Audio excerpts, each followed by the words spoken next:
So let's do some Dynamite reviews here. Joe, you said there's no ratings out yet? No, I'll look again now. Who'd you look up? WrestleNomics. Wait, go to Alvarez sometimes. Yeah. Let me see here what this numbers are. My name is Brian Alvarez. Nah, he hasn't tweeted since yesterday. So he ain't got he's on a cruise. That's right. All right. So here we go. So they don't open up with any recap or anything, but the announcers run through the Continental Classic leaderboards. Rouge comes out with Jalistico, Jose, and Preston Vance.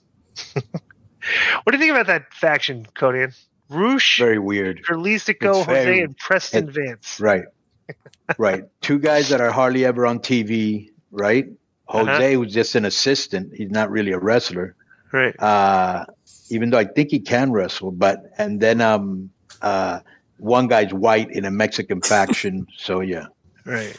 Yeah. Preston's he's got a look. He's got a look and everything, but it's like he went from the Mask and the Dark Order. You don't really know who he is, and now he's kind of undefined. Yeah. So Swerve's out there with Prince Nana, Toa Leona, Bishop Gaon, and Brian Cage. So we had all the factions out there. Let me ask you a question. If you're if you're not a dirt sheet reader or anything, who would you have made the favorite in this match? Who was it? Rouge and Swerve. I'm not a dirt sheet writer.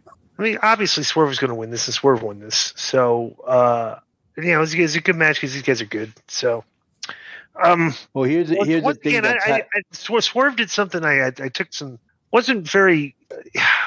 I don't know how if these guys are watching the shows and stuff. But last week on the show, the Mark Briscoe guy did in the exact same spot that Swerve and Rush did here. Okay, they're both on the apron. Swerve went charging at Rouge. Rouge grabbed him and gave him a belly to belly off the apron onto the floor. So he took the bump off the running on the apron to the floor. Bro, the Briscoe. You're right. That he did do that. That exact same spot last week. Yeah. It's like, guys, I love Swerve, and I think he's easily one of their top 5 guys in this company. All right. But, I got a hot off the press is 782,000 for Dynamite. Wow. Thanks to John Paz. Isn't that less than last week? It's the first time below 800,000 since October, down from 845 last week. And it's funny, I'm a hater. I'm a parasite to the business. I said 5 weeks. When did they start this Continental Classic tournament? Yeah, 4 or 5 weeks. I said this thing was not going to draw, and it hasn't. Nobody cares about this. Bro, there's literally people. The funny thing is people. Yeah, when you get the quarter hours, please say them, Joe. Yeah, when you get because here's the thing. When you go online, okay, if somebody echoes what I say, there's like I see some of these people that say I'm not.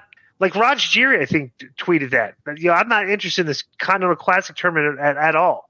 And there's accounts with they say AEW fan or whatever. They says, what are you talking about? This tournament's the best thing they've had on their television in 4 years. And I'm like, oh boy. The Swerve wins, even though he did the same thing. That's what I want to tell Swerve is that he's taking the exact same bump that the guy took the week before, and you're landing from the apron to the floor. It's like maybe you didn't need to do that bump. These guys are beating themselves up out there, and I'm not. Well, they're still young. They'll figure it out. They'll figure it out. But Swerve is navigating himself towards being a top guy.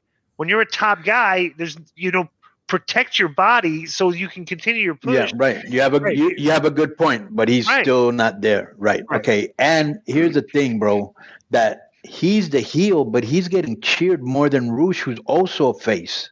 Yeah. Rouge always looks good. It surprised me. It was a clean finish because they always try to protect everyone, which is not necessary.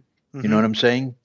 And I don't like long matches. That's just me. I know that a lot of people do. I don't. I think long matches are more for like pay-per-views or PLEs or whatever they're calling them, or like the finals of a championship on TV. But this went like 15 minutes, and that's long for me. They've all been like that. But I want to make a point here too, because they're when I did Russo's podcast the other day, we were discussing this. Is like you see like a lot of the dirt sheet guys, they'll tweet, talk about like they when they do reviews of shows, they like clean finishes, okay, and that's fine, clean finish for the guy that wins the match, right? But if this is like, this is supposed to be combat sports, right? Right. But it's also an weekly episodic television, meaning the combat sports participants are literally competing every single week, as opposed to most combat sports, which once every 3 months at the fewest. Like, right. you usually like every fight, like if you have 4 fights in a year, that's a lot these days, right? So when you're in the writing room, you're in the booking room, when we talk about, oh, he didn't go clean, I didn't like there wasn't a clean finish. Like, yeah, because we're trying to protect the other guy, because it's more difficult from a booking standpoint, okay, to book the guy that lost for the next week's TV if he was kind of protected and had an out as to whether he lost or not. If the guy loses clean, it's like, how do you book a guy like the very next week on television that just lost, and like what does he have to say about himself? Saying, yeah, I'm a loser. Like, how do you book a straight up loser? It's more difficult if you protect guys and stuff to book them the next week, because they didn't really lose any stock. Yeah, maybe the one guy's stock went up because he beat you clean, but you also got to take into consideration the guy that's stock that went down, because you still have to book these guys on the show. You know what I'm saying? Well, what do you think about that? Am I right, Konnan? Or is there...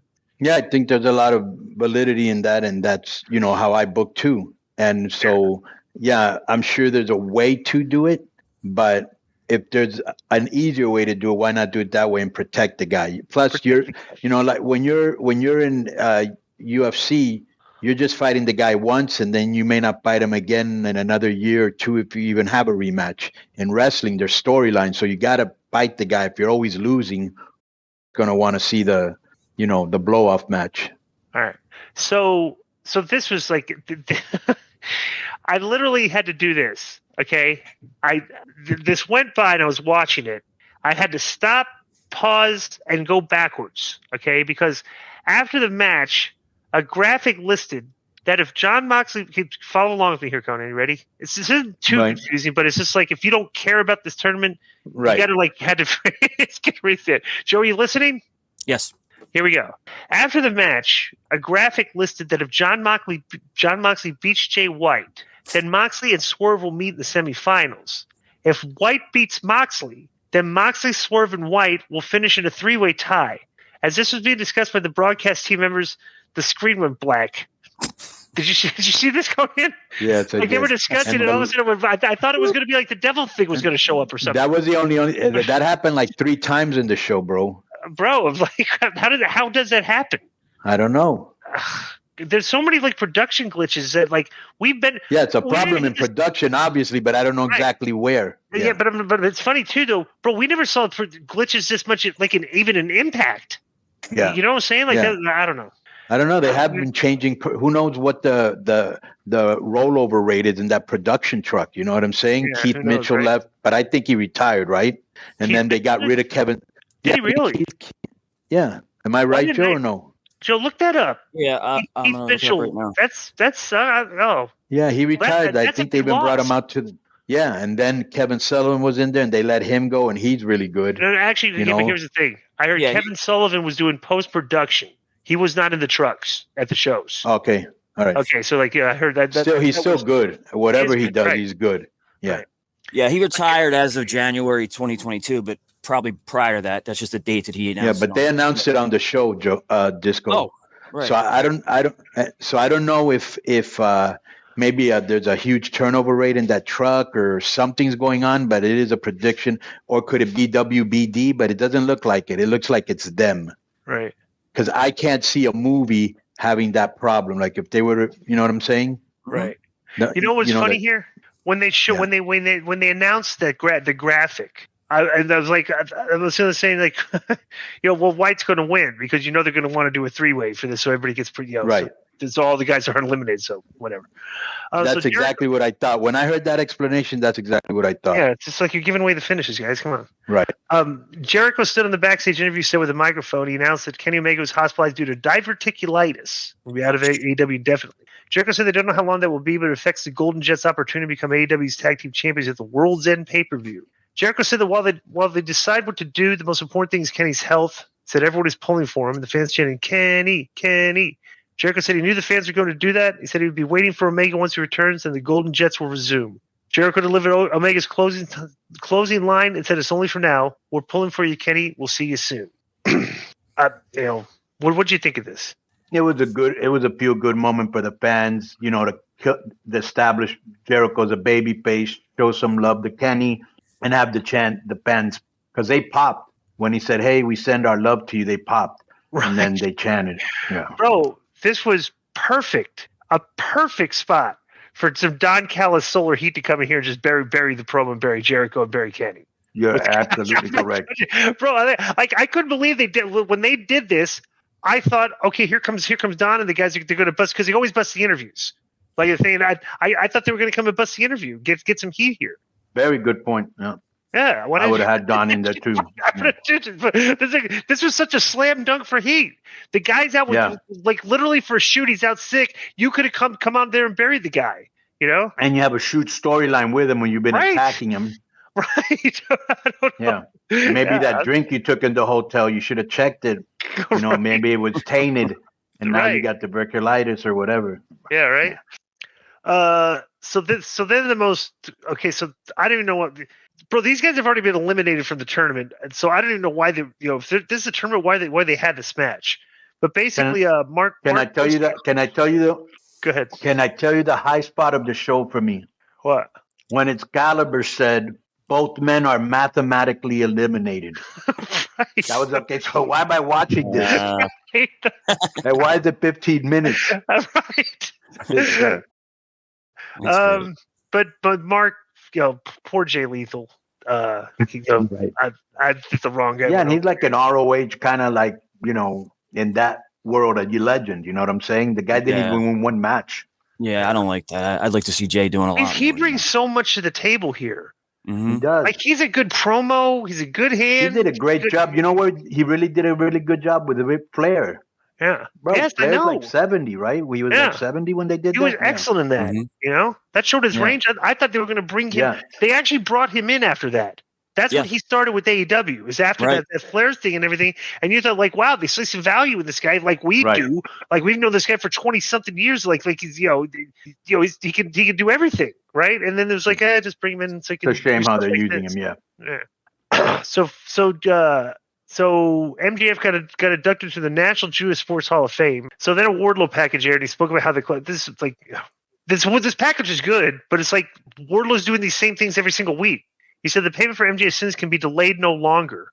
Wardlow said he'll be the one to bring the devil to his knees. He's like, okay, well, he should like next week something should happen here, right? If it can't be delayed any longer, it's like, I don't know. They're dragging all this stuff out far too long. So Joe comes out and noted the MJF was found lying gingerly on the ground backstage, and Joe called out MJF the victims last week, right? Joe called out MJF and said he had a few questions for him. An AEW World Champion MJF made his entrance. Once in the ring, MJF asked if Joe was accusing him of being the man behind the devil. Correct, Joe said. MJF recalled Joe stating that he would protect him heading into the main event, the World's End pay-per-view. And MJF recalled Joe labeling him as property and said it's apparent that Joe cares as much about his property as he does his own diet. Cheap shot there. MJF said he doesn't recall the devil ever laid a finger on Joe, and MJF said he doesn't like or trust Joe, and that's why he was waiting to face Joe at World's End when he could end his world now. MJF removed his scarf, jacket, and title belts before shoving Joe. Suddenly, a group of masked men dressed in black hit the ring and were quickly tossed to ringside by MJF and Joe. A devil masked man henchman hopped the barricade and surrounded the ring. I'd say when I saw this, I just think this is funny. Okay. Yeah. The screen went black, and then the devil mask logo appeared on the big screen. Then a caption read, "Where can you go? Who can you trust? Next week, will you accept a challenge for your Ring of Honor World Tag Team Championship? Are you a hero, Max?" MJF assumed Joe would say no, but he said he made a promise to Adam Cole to defend the Ring of Honor Tag Team titles until he returns. "We accept," Joe barked, "and it seemed the best way to handle devils with our bare hands, and next week we beat his..." Then Joe stormed to the back while his entrance music played, and then MJF followed him. I want to get your take on this first, Konnan, this segment. This to me is another classic example of striking when the iron is hot. Mm-hmm. Because if you remembered, bro, this didn't advance anything. Like, they're stuck in traffic. This was supposed to be a match that was supposed to happen on last week's show, but got switched because they're trying to because they're trying to milk this. Okay. And like I said, there's a classic example of striking when the iron is hot. And I'll give you some examples. Wardlow, you wouldn't have to reset him if you did it right. Remember when we were first loving what they were doing with Loomis? Yeah. Yeah. And then it just dragged out and it got boring. Yeah. This is what to me is happening here, bro. This is dragging. That cryptic message thing that they put up there. Mm-hmm. Somebody must have seen it in a movie and they were probably trying to make it ominous and mysterious. I thought it was very JoJo. Let me tell you. Just keep going. You finish. And the last thing is, bro. This is dragging, and also those guys that came out, the Hitmen. There's like 15 of them, bro. All they did was come outside, and they landed like they were dead or something. I was like, what a bunch of. Joe, what's your take on this, Joe? Oh. Okay, I guess Joe left. I was reading the thing. I was like, okay. He picked up his cat. I hope it's on him. So here's my take. Number one, the faction is a bunch of jabronis. Like these guys in the thing, like they're not right. They it's how like Wardlow beat up the 20 security guards and stuff. Like this is like a faction that's this not they impose no threat. Okay, well if this masked guy is supposed to be such an evil character, like the plot here is to try to win the Ring of Honor Tag Team Championship. Like that's not even like nobody even. The people don't even want what's his name to hold that belt. They think it like undermines the fact that he's an actual AEW champion, but he's also the Ring of Honor Tag Team Champion, which is silly. I don't know. I just like and plus it's the whole dynamic with him and Joe is confusing. Like Joe's protecting him because he wants him to be healthy for his match, but then they're kind of like friends, but then they want to fight. Then they're getting ready to fight each other. Then the jabronis hit the ring and now they're together again and they're unified. It's just, I mean, this story is like it's all over the map, and I'm just like you said, it's dragging on, and I'm just wondering, like from a booking standpoint, like where they're going with this, because I'm not really interested in where they're going. I've said this before, and I'll say it again. I call it ADDHD booking. Yeah. So next, what do we got here? What happened next? Yeah, like who are they gonna wrestle next week? Like, are they gonna put two of these jabronis that are dressed? Yeah, like two of those jabronis. The only thing I can think of is that they unmask him and it's somebody we know, and they put up a good fight. Well, maybe it's like if not, you're beating two guys that you just threw out of the ring and laid there. I mean, like they didn't even hit him with a move, a muscle buster, and then they roll out, or even the kangaroo kick this guy does. That's something. But no, they just them and they stayed there. The only thing that this to me. To come out of this that would make sense, okay, is that the Devil is Roderick Strong, and the two guys come out there with the two have Mike Bennett and the other guy are like in the match, and they go out there and they win the tag team titles and they unmask, and that's the reveal. That could be it. I mean, but that's literally the only thing. The only like if we were booking. Do you have a better idea for who the masked person is than what I just laid out to you? He's a good idea. He's a good idea. I like the idea of it being Adam Cole. But that wouldn't just showing that because he's but he's just holding a devil's mask. That's all he's doing. He's not wrestling. Right. But didn't he come out of a car the other day? Yeah, like stood there. Yeah. So I don't know. Yeah. Right. So this was like I bet you Dave would consider this an angle, okay? Renee Paquette stood backstage with Orange Cassidy, Chris Statlander, Rocky Romero, and Trent Beretta. Romero noted that he lost the CMLL middleweight championship and said he wants some gold. Cassidy said he understood and received Romero on Friday. Then Paquette said Cassidy would defend the AEW International Championship on Rampage. Then Romero looked surprised while the others congratulated him. Did this make you interested in that match? No, it doesn't. But what I'm seeing here is they're trying to find creative and different ways of, doing a match setup. Right. But if you're not interested in it, doesn't matter how creative you are. All right. This next match, this whole next angle, I would suggest. I'm wondering if there's some like things going on backstage with some of these girls. Okay, because Rio wrestled Saraya for a shot at the AEW Women's Championship. All right. And at no point during this match would any viewer that's looking at wrestling objectively would think that Riho had a shot at winning this. because like her offense, she's skinny. She's way smaller than Saraya. She's skinny. Her offense doesn't look that good, but for some reason they're pushing this girl and they're like beating Saraya. Bro, you can't possibly tell me that, like, backstage there, you got these girls that, you got a lot of these cats came from WWE, and they're wondering, like, why are they putting these Japanese girls, these little Japanese girls over us, put them over on us, but the funny thing, so the best part of this, after the match, Luther carried Storm to ringside, and this was hysterical. She gets in the ring, and like to make fun of how small Riho is, she pulls out the opera glasses to see if she can see her in front of her. What did you think about that spot, Konnan? I thought that was hilarious. And that was hilarious. That was the best thing. She was the best part of the match, and she wasn't even in it. Right. Her over the top facial. Right. So then, yeah, she's very funny. So then, but real quick, Disco, because we talk about this a lot, and you've noted before that most of the time when it's a themed show, like this was the Holiday Bash, it had a name, whatever. Like those shows usually do well. Winter's Coming, Holiday Bash. The ratings are. I just found out from someone they're actually the second lowest in the show's history. Wow. That's 782. Yeah. Well, wow. Do you think strange. that maybe?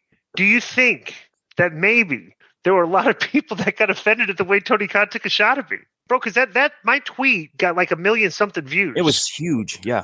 Okay, so there's a lot of people that saw that. A lot of people commented, and the comments from when Tony took a shot at me on Tony's tweet, it's like 70% negative comments and 30% positive on his Twitter. Yes. Wow. Yes.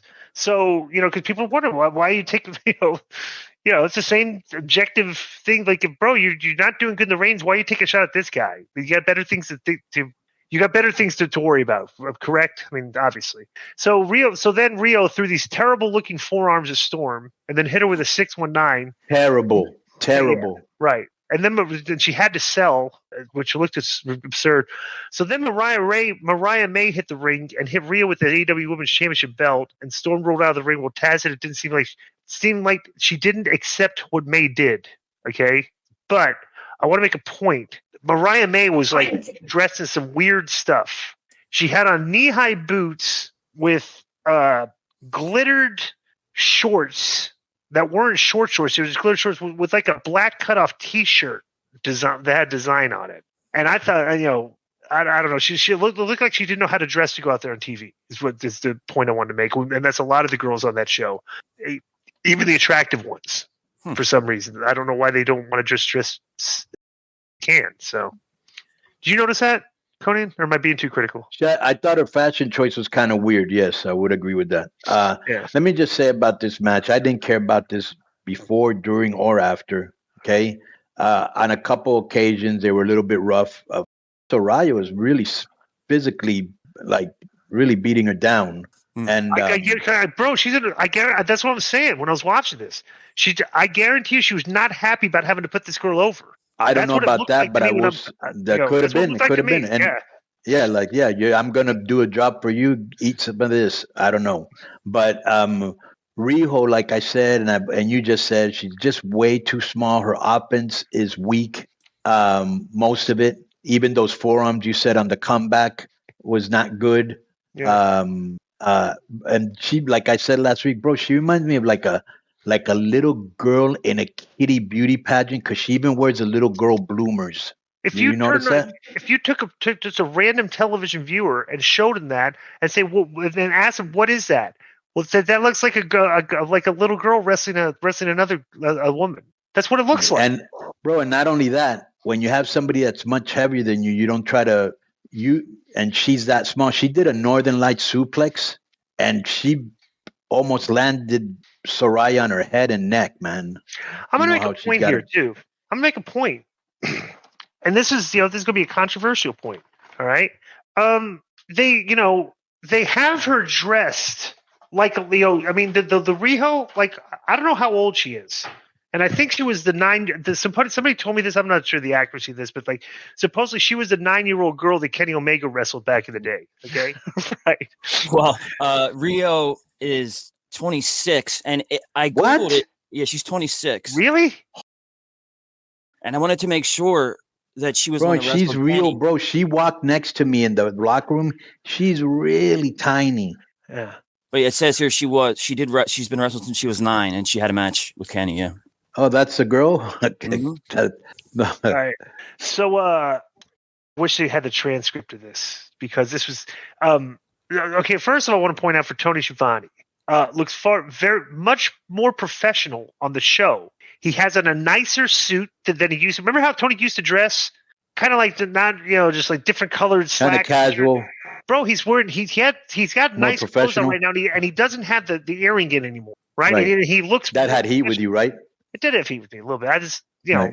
I don't know any other NFL baseball like any of the broadcasters that had an earring in. So I was like, that's just like the guy, the mustache referee guy.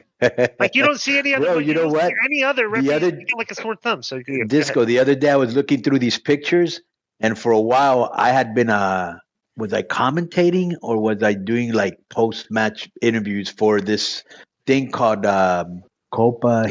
What was it? What's that Spanish MMA thing? There's a Spanish MMA organization, the biggest one on Univision, Right. and I was working there because Court Bauer was working there, right? Right. And you know what I just found in my pictures? I found a picture with. Do you remember Gene LaBelle? Yeah. Gene LaBelle, okay, and a picture with the referee with the mustache that goes to the floor. Wow. Is it Combate? Or is it, Combates. there's another one, Naciones MMA too. Yeah. No, Combates. Yeah. All right. So Tony Schiavone comes out. He's still in the stage. So Christian stole the show here, and he wasn't even on the show. Okay. Right. So he's Tony Schiavone. He says Christian's not here, so he has a prepared statement for him to read. All right. Right. And I would go back and watch this because this was very funny because it basically Tony is reading in Cage's voice, reading his statement, like the starts the statement of people like everybody needs to sit down and shut up. It was like Tony read it, but it was funny, right? Right. And basically Cage will make his return on Saturday's AEW Collision, respond to Copeland's challenge to a no DQ match at World's End. And then they said there was this was weird. They said there was a disturbance. Okay, so they cut to the back, and MJF and Samoa Joe were bickering. The MJF walked around and found a black mask on the ground in front of the Mogul Embassy dressing room. All right, it's like he'd be like the detective, Clues. you know, Clues. Yeah. MJF knocked. I was Go going to ahead, say, Joe. earlier after their segment that to me, with Joe accepting the challenge and all, it sounds to me like it's completely telegraphed and obvious that Joe's going to turn on him and beat him up and maybe help those guys, or maybe he's with them. So Well, who knows? I mean, if Tony has been watching for years and he was always wanted to be a booker and stuff, like that's clear, Tony. If that's the plan, like, you know what I mean? Like, I know that's coming. Right. So he knocks on the door. All right. And Prince Nana has the door, and MJF grabbed him by the collar and questioned about the mask. Then Swerve exited the room, and all the other guys are in there, and told MJF to be careful with the way he handles my property. Swerve said it seems like so. This is okay. So this is the best part of the show, by the way. There's a face off in the back in front of the locker room door between MJF and Swerve. Swerve says it seems like MJF has been ducking him since he arrived in AEW, and MJF said he and Swerve did long car rides on the road together when they were trying to make names for themselves in the indie scene. And MJF said he's proud of Swerve. MJF said he hasn't been ducking Swerve. There are levels to you're just not on mine, MJF said. Swerve said MJF was the best chauffeur he ever had, and when they were on their indies, and Swerve recalled MJF's issues with William Regal and called him the champion that he is today. Swerve said there are levels. He said MJF does tryouts where he signs contracts. Swerve told MJF to be careful how he talks to him, and he said the last person who wasn't careful was hung by a chain in front of 13,000 people. MJF told him that was a solid monologue. MJF said he's the world champion, told Swerve to watch his mouth. He also took a jab at him for wearing a Flavor Flav grill. MJF said Swerve wants to be AEW champion and mocked him for begging it for it in every interview. And MJF had asked Swerve if he's the devil. MJF mentioned Swerve's "whose house" phrase, and MJF said he's the big bad wolf will blow Swerve's house down if he feels like it. And MJF said he would break both of his arms and then he can swerve while he drives. Swerve told MJF if he keeps waving his championship in front of his face that he'd be the one to bring him down. And Nana opened the door and laughed while standing with Tao Leona, Bishop Gaun, and Brian Cage. Then Samoa Joe showed up and said that he and MJF had business elsewhere. Swerve told him to go handle it, and then Nana called Swerve boss and said that he forgot to put you on about Collision last week. this was very, very good. But I'm just wondering why did this? It's like MJF's in an angle with like 9 different guys now. Like this would have been a good thing if next week we're going to follow up with MJF and Swerve, but MJF has like all these other things he's in the middle of. And I'm not saying this thing was bad. I'm saying this was very, very good. But I'm just asking where this fits in the show. What do you think? Well, that's some very, very good verbal exchange. Some good zingers by both. Good character work by both. I just think they're planting the seeds between these two for further on down the line, and hopefully it'll be good. But I think they're just planting the seeds. Well, perfect example. Because he's got bigger fish to fry right now. Well, does he? As a television MJF viewer, does. I'm MJF aware of that. does. But as a television viewer, okay, and you've been watching this show, all right, and like we're talking about, okay, what happens next week? What are you most interested in seeing next week? Are you interested in maybe the tag match, the Ring of Honor Tag Team Championship match with the jabronis with the masks on? Or maybe Wardlow finally doing something with MJF, or are you wanting to see another week of extension of this MJF Swerve exchange? Yeah, the third one. Right. But it's like you threw something out there, and it's kind of like it's better than the stuff you got going on. I would actually figure out a way to put all that other on the back and just go with the Swerve thing from going forward, right? Yeah, you got it, but you got to end that. You just got to end that. You can't drag that whodunit too much more, I think. What would you consider, say from this point forward, they go with MJF and Swerve? I would love it. Okay, but what have they been doing?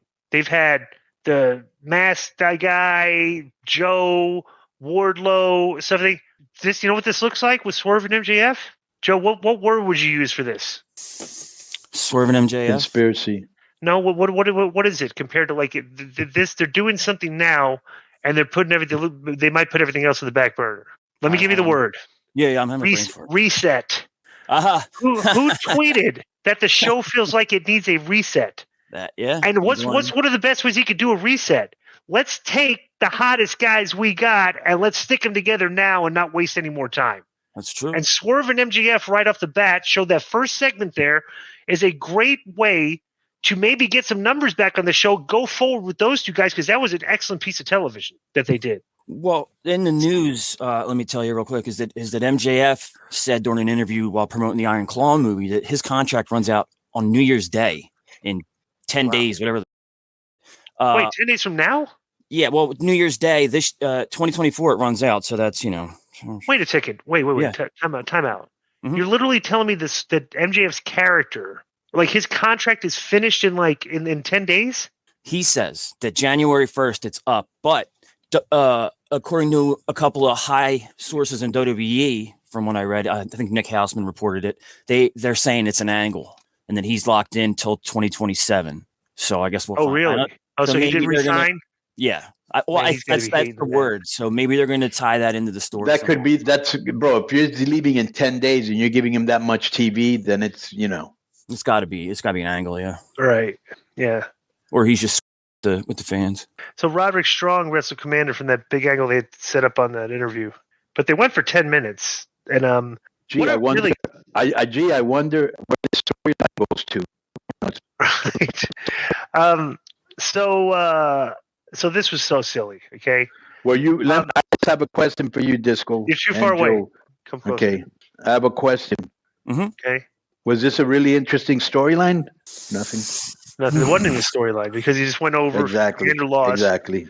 But this is where it gets absurd. Okay. After the match, Taven and Bennett give Strong his neck brace. And by the way, Roderick Strong's finish looks super cool. Right. He picks him up for a suplex into a gutbuster double. I don't know. It's just like, I was like, wow, that's really good. That's a cool looking finish. Yeah. So after the match, Taven and Bennett give Strong his neck brace and taped MJF as the devil side. So, by the way, the Commander guy tried to break the Guinness Book of World Records for thigh slaps in that thing. You know what he does too? He does the thigh slaps on the kicks and does the thigh slaps on all the forearms he throws. Yep. And I'm like, it's just so. Taven and Bennett gave Strong his neck brace and they taped MJF is the devil signs to the barricade. Right. So Renee Paquette entered the ring and asked Strong what they were trying to accomplish. And Strong said it was obvious that MJF is the devil. Strong told Samoa Joe to wake up. Strong said Joe's his best friend by proxy. What did you think about this post match? Which one are we talking about? The Broderick Strong Commander match. Well, it was a very interesting storyline while it lasted. I like the fact that this guy's wearing a neck brace and then he takes it off to wrestle and then he puts it back on. I'm not sure what that's about. And also, Bennett and the other guy, bro, they were funny the first week when they were in the rosaries in the hospital. And I was like, I can't wait to see more of this. And I have not seen any of that again. Right. They just seem to be out there. I don't know why. Taping the signs to the side of the that's really exciting. So we go to Can I also say one thing? Look this up, Joe, because I didn't see Flair's energy drink on the thing or them even mentioning him. Is he done there? Yeah. Yeah, that's a good point. Or maybe you just missed it. Maybe it's only commercials. Yeah, or a certain amount of weeks, a month, maybe just a week off of it. I don't know. Did you see it? I'm looking now. No, I didn't notice. All right. So next, there's nothing out there yet as far as news for Flair the drink. Yeah. So all right. So then we go to the Moxley versus Jay White in a Continental Classic Tournament Gold League match. This is a big one because these guys got a lot of points. And if White wins, then we're going to see a 3-way next week. Okay. So some fan in the front row held up a sign that said, "Spoiler: Mox is going to bleed." Very good. They actually have a match, and the typical Japanese stuff at the end. They're doing, the guy gives you a big bump, and you completely no sell it, running him and clothesline him, and they did some couple no sells back and forth, which I'm absolutely not a fan of. And then White hit the Blade Runner and scored the pin on him. So Excalibur said there'd be a 3-way between Moxley, White, and Swerve in the Gold League semifinals on next week's Dynamite. Then the final standings were shown. Moxley, Swerve, and White with 12, Rush with 6, Briscoe with 3, and Poor Lethal in the Gold League, no points. They also showed the Blue League standings and previewed the final matches for a Collision. And then Jim Ross said he was feeling. By the way, Ross is back in commentary. He said he was feeling a lot better. Wish everyone happy holidays. Then Swerve, music played. He walked down the stage and looked at the ring. Then White did a mock version of the Prince Nana dance while Moxley was down selling. Then Moxley stood up and White clipped the back of his knee again. And White mocked the Nana dance to close the show. What'd you think of this? Again, like a good match, but too long. Hot crowd. They liked it. It just like I said, I don't need to be seeing long matches. Right. I like character development and video packages and good promos. Yep. I guess they're gonna have the 3-way they talked about at the beginning. Okay. Mm-hmm. The only good thing that I would say about a show like this one is that they're not trying to stick, 40 pieces of talent on one show. It's more like better paced. But it was good to hear Jim Ross come back, even though Jim Ross is best when he's storytelling. Mm-hmm. But bro, come on, Jim. He actually compared Moxley to Dr. Death and to Butch Reed. It's like, yeah, not really. I mean, but that's what Brawler. Yeah. So good. Any more comment? Yeah, I got a comment. No, the before you say your comment, the only thing I'll say is the wrestling was long, even though it was good. Okay. I did not like the MJF Samoa Joe stuff, including the promo. I thought the promo with Swerve was really good. I thought Tony Storm, Swerve were standouts here. And MJ, and I like the Rush. Where did he wrestle? Swerve match. All right. I didn't like it. None of the tournament stuff I could give zero cares about. The best spot on the show was Tony Storm pulling out the opera glasses like she couldn't see Rio in front of her because she's so small. Right. What do you call it? The MJF Swerve verbal confrontation. It's about a 4-minute piece of business too. I definitely go out of your way to watch that. Those two things. What else did I like? Anything here? And Chris should not even be there. Did some entertaining television by having Tony Schiavone read a statement. That was good. But like I said, yeah, the other 3 things not impressed. And I'm going to point out a missed opportunity for not putting some heat on Jericho after he did that heartfelt promo on diverticulitis. There, they could have gotten some heel heat from somebody on that. So, but not bad because there was definitely some good things on the show. Definitely go out of your way to try and find that MJF Swerve because it's kind of like the Drew McIntyre Rollins where both guys are very strong in their characters and they're not flubbing their lines. They're not and they're not doing generic wrestling. Let me tell you something, brother. Stuff like that. So it's good stuff. Yeah, my problem I mentioned before, DI, is the fact that every wrestling news site picked up Tony Khan buries WCW mid-card, whatever. They all picked it up. And your response that you did on Monday, only Wrestling Inc. has ran. No one's running it. So that's – and I'll tell you what, I sent it to some sites too to get it out there and try to get traction as well. So I know that it went to most of these sites, and I'm only seeing it one place. So, and if I'm wrong, correct me. K100questions@gmail.com. I don't care.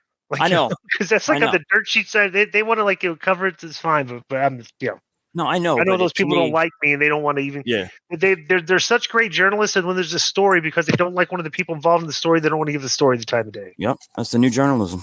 Yeah. Or interview them. Yeah, that's been our AEW review. Boom.